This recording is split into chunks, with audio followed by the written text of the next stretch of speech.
ইয়া আইয়ুহাল্লাযীনা আমানু, হে আমার মুমিন ঈমানদার বান্দা ও বান্দিরা তোমরা শোনো, ইন্না মিন আজওয়াজিকুম ওয়া আওলাদিকুম আদুওয়াল লাকুম, তোমাদের কারো কারো স্ত্রী, কারো কারো সন্তান সন্ততি তোমাদের জন্য দুশমন হবে।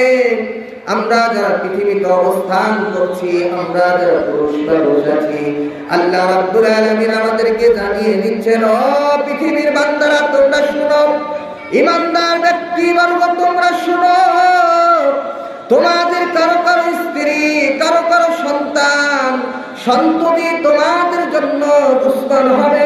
ফাহদারুহুম, সুতরাং তোমরা তাদের ব্যাপারে সতর্কতা অবলম্বন করো। আয়াতটি নাযিল হওয়ার একটা প্রেক্ষাপট আছে, আমরা সেদিকে যাই, তারপরে সামনে আগাই। তাফসীর ইবনে কাসীরের মধ্যে এসেছে, ইমাম তিরমিজি রাহমাতুল্লাহি আলাইহি হাদিসটি নিয়ে এসেছেন, হযরত ইবনে আব্বাস রাদিয়াল্লাহু তাআলা আনহুমা থেকে বর্ণিত। তিনি বলেন, বিশ্বনবী মুহাম্মদুর রাসূলুল্লাহ সাল্লাল্লাহু আলাইহি ওয়াসাল্লাম যখন মক্কা থেকে মদিনায় হিজরত করলেন, তার পরবর্তী সময়ে মক্কায় কিছু মানুষ ঈমান গ্রহণ করল, ইসলামের মধ্যে দীক্ষিত হলো। তারা মদিনায় হিজরত করবে, তাদের স্ত্রী সন্তান সন্ততির প্রেমে পড়ে গিয়ে, ভালোবাসায় পড়ে গিয়ে, স্ত্রী সন্তান সন্ততির প্ররোচনায় পড়ে গিয়ে তাদেরকে বলল যে, ও স্বামী, ও বাবা, তুমি মদিনায় হিজরত করো না, তুমি আমাদের সাথে অবস্থান করো। দীর্ঘদিন যাওয়ার পরে এক পর্যায়ে তারা মক্কা থেকে মদিনায় হিজরত করে গেল। যাওয়ার পরে যারা পূর্বে হিজরত করে গিয়েছিল তাদেরকে দেখলো জ্ঞানের দিক দিয়ে আল্লাহ তাআলার পক্ষ থেকে যে জ্ঞান, সে জ্ঞান থেকে বেশি কিছু অর্জন করেছে। তারা যাওয়ার পর কিছু জ্ঞান অর্জন করতে পারল। তারা দুঃখ প্রকাশ করলো, কেন আমরা আমাদের স্ত্রী সন্তান সন্ততির ভালোবাসায় পড়ে গিয়ে কেন আমরা মক্কায় এত দেরি করলাম, কেন আমরা মক্কায় অবস্থান করলাম। তারা চিন্তা ভাবনা করলো তাদের স্ত্রী সন্তান সন্ততিরকে শাস্তি প্রদান করবেন। আল্লাহ রাব্বুল আলামিন সে সময় সূরাতুত তাগাবুনের 14 নম্বর আয়াতটি নাযিল করে জানিয়ে দিলেন, ও ঈমানদার বান্দারা তোমরা শুধু শুনো, ইন্না মিন আজওয়াজিকুম ওয়া আওলাদিকুম আদুওয়াল লাকুম, হে ঈমানদার ব্যক্তি, তোমাদের কারো কারো স্ত্রী, কারো কারো সন্তান সন্ততি তোমাদের জন্য শত্রু হবে। সুতরাং তোমরা তাদের ব্যাপারে সতর্কতা অবলম্বন করো। আল্লাহ তাআলা এই নির্দেশনা আমাদেরকে অকথ্যভাবে পালন করতে হবে। যদি আপনি আমি পালন না করি, তাহলে সেই স্ত্রী সন্তান সন্ততি আমাদের জন্য শত্রু হবে। সম্মানিত ভাইয়েরা আমার,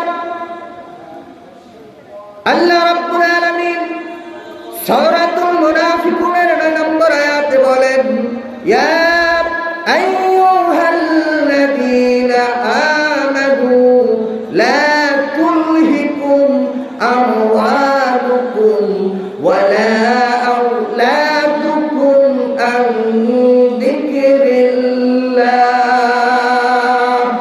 আল্লাহ রাব্বুল আলামিন বলেন, হে ঈমানদার বান্দারা শুনো শুনো, লা তুলহিকুম, তোমাদেরকে যেন ধোঁকায় ফেলে না দেই, আমওয়ালুকুম, তোমাদের ধন সম্পদ, ওয়ালা আওলাদুকুম, না এবং তোমাদের সন্তান সন্ততি, আন যিকরিল্লাহ, আল্লাহ তাআলার যিকির হতে, ওয়া মান ইয়াফআল যালিকা ফাউলাইকা হুমুল খাসিরুন, যারা সম্পদের মোহে পড়ে, সন্তান সন্ততির মোহে পড়ে, আল্লাহ তাআলার যিকির থেকে গাফিল থাকবে। আল্লাহ রাব্বুল আলামিন বলছেন, ওয়া মান ইয়াফআল যালিকা ফাউলাইকা হুমুল খাসিরুন, ওই সকল ব্যক্তি ক্ষতিগ্রস্তের মধ্যে নিমজ্জিত হয়ে যাবে।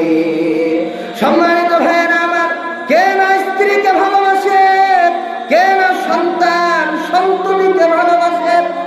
হযরত আবু হুরায়রা রাদিয়াল্লাহু তাআলা আনহু থেকে বর্ণিত, তিনি বলেন, আল্লাহর হাবিব সাল্লাল্লাহু আলাইহি ওয়াসাল্লাম বলেছেন, মুরু আওলাদাকুম বিসসালাত ওয়া হুম আবনাউ সাবঈ সিনিনা।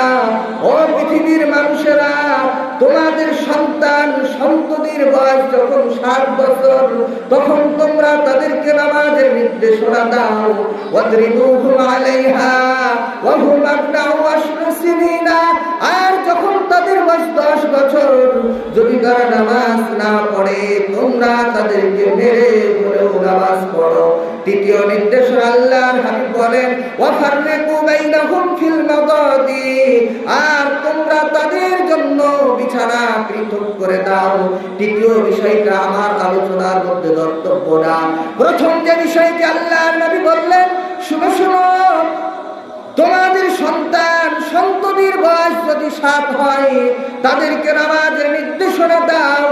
দ্বিতীয় যে নির্দেশনা, 10 বছর পার হয়ে গিয়েছে, যদি তারা নামাজ না পড়ে, তাদেরকে তোমরা মেরে হলেও নামাজ পড়ো।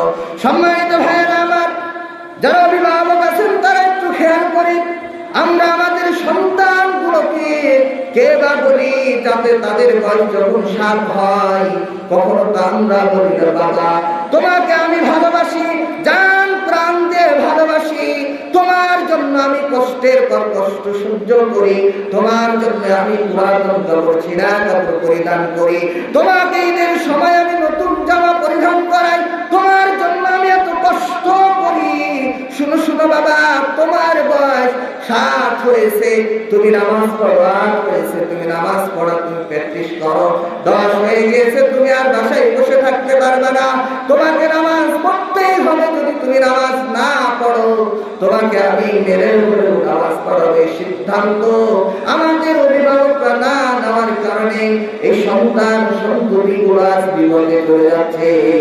সম্মানিত ভাইয়েরা আমার, আরেকটু যদি গভীরে যায়, এই সন্তান সন্ততির বয়স যদি 10 পার হয়ে যায়, তারা যদি নামাজ না পড়ে, আল্লাহ তাআলার দেওয়া হুকুম অনুযায়ী যদি জীবন পরিচালনা না করে, এই সন্তান সন্ততি কাল কিয়ামতের দিন মহান রব্বুল আলামিনের দরবারে মামলা দায়ের করবে, বলবে, আল্লাহ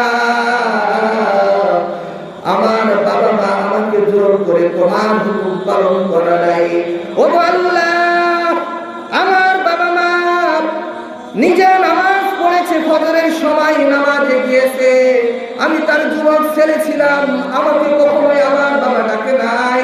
ও আল্লাহ, আজকে আমি আমার বাবা মার বিরুদ্ধে মামলা দায়ের করছি। শুনো শুনো, আল্লাহ রাব্বুল আলামিন সূরা হামিম সাজদা, যেটাকে ফুসসিলাত বলা হয়, ওই সূরা 29 নম্বর আয়াতে আল্লাহ বলেন, নাজআলহুমা তাহতা কুদামিনা লিয়াকুনা মিনাল আসফালিন।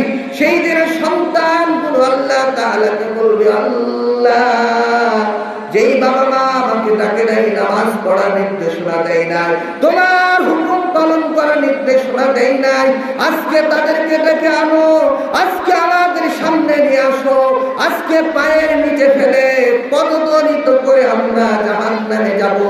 লিয়াকুনা মিনাল আসফালিন। ও আল্লাহ, আজকের এই দিন আমাদের বাবা মাকে আমি লাঞ্ছিত অপমানিত করব, তারপরে সেও জাহান্নামে যাবে, তার বাবা মাও জাহান্নামে যাবে। সম্মানিত ভাইয়েরা আমার, তাহলে একটু খেয়াল করুন, আমাদের সন্তান সন্ততিগুলো আপনার আমার বিরুদ্ধে কিভাবে আল্লাহ তাআলার দরবারে মামলা দায়ের করবে, কিভাবে শত্রু হবে, এই বিষয়টা আপনাকে আমাকে বুঝতে হবে। আপনার আমার সন্তান যদি একদিন স্কুলে না যায়, প্রাইভেটে যদি না যায়, তাকে মারধর করি, কেন তুমি যাও নাই, কিন্তু যদি নামাজ না পড়ে, কখনো সেই সন্তানকে বলি নাই, বাবা গো তুমি নামাজ পড়ো না, আজকে আসো, তোমার দেখছি তুমি খেতে দেবো না তোমাকে, এই চিন্তা ভাবনা আমরা করি না। সুতরাং যদি এইভাবে চলতে থাকে, এই সন্তান সন্ততি আপনার আমার বিরুদ্ধে যখন মামলা দায়ের করবে, সে সময় আপনার আমার করার কিছু থাকবে না, সে সন্তানও জাহান্নামে যাবে, আপনাকে আমাকে নিয়েও জাহান্নামে যাবে। সুতরাং সময় আছে, সন্তানগুলোকে মানুষের মতো মানুষ করবার জন্য প্রচেষ্টা চালাই। এখন আমরা চিন্তা ভাবনা করছি সন্তানটাকে স্কুল কলেজ ইউনিভার্সিটিতে পড়াশোনা করিয়ে বড় ধরনের চাকরি করাবো, সমস্যা নেই। আপনার চিন্তাধারায় বিশ্বাস থাকুক, কিন্তু আপনাকে প্রথমে সেই সন্তানকে কোরআন এবং হাদিসের জ্ঞান শিক্ষা দিতে হবে। যদি কোরআন এবং হাদিসের জ্ঞান শিক্ষা না দেন, তাহলে সেই সন্তান কাল কিয়ামতের দিন আল্লাহ তাআলাকে বলবে, আল্লাহ আমার বাবা মা আমাকে ইসলামের শিক্ষায় শিক্ষিত করে নাই, কোরআন এবং হাদিস শিখায় নাই, সুতরাং আজকে ডেকে আনো, তাদেরকে আমি লাঞ্ছিত অপমানিত করে পদদলিত করে জাহান্নামে যাব। সেই দিন আপনার আমরা আফসোস করে কোনো লাভ হবে না। সুতরাং সময় থাকতে সচেতনতা অবলম্বন করি, সময় থাকতে একটু চিন্তা ভাবনা করি, সময় থাকতে সন্তানগুলোকে মানুষের মতো মানুষ করার প্রচেষ্টা চালাই। আল্লাহ রাব্বুল আলামিন আমাদেরকে কবুল করুন বলি আল্লাহুম্মা আমিন। কি আমার কথাকে বুঝতে পারছেন আপনারা?